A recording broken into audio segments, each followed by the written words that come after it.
High বন্ধুরা, good evening, শুভ সন্ধ্যা। কেমন আছো সবাই? আমি একটু ছাদে এলাম হাঁটতে, তাই ভাবলাম তোমাদের সঙ্গে একটুখানি কথা বলি, একটু শেয়ার করি তোমাদেরও। প্রচুর গরম পড়েছে, প্রচণ্ড গরম।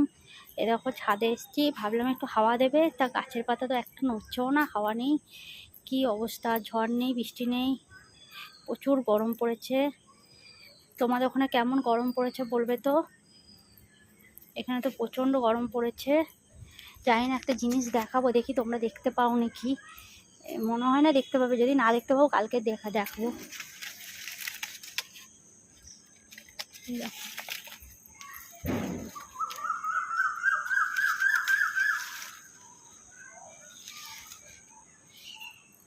আমগুলো বেশ ভালো বড় হয়ে গেছে অনেকটাই।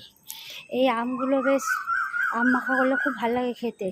অনেকে ঘষে করে, অনেকে ফালি ফালি করে কেটে করে, কিন্তু ঘষে করলে বেশ ওইটা আম মাখা করলে খেতে খুবই ভালো লাগে। এই কাদের কাদের আম মাখা ভালো লাগে কমেন্ট করবে তো। আর এবার কিন্তু প্রত্যেকের গাছেই আম হয়েছে। আমি যেখানেই যাই দেখি প্রত্যেকের গাছগুলোতে দেখি আমে ভরা থাকে, দেখতেও ভালো লাগে। আমাদের তো ঝড় হলো, প্রচুর আম পড়ে গেল, প্রচুর অনেক আম পড়ে গেছে, আর রয়েছেও এখন অনেক। এবার নিচে যাব, দেখেছো কি অবস্থা, পুরো ঘেমে গেছি।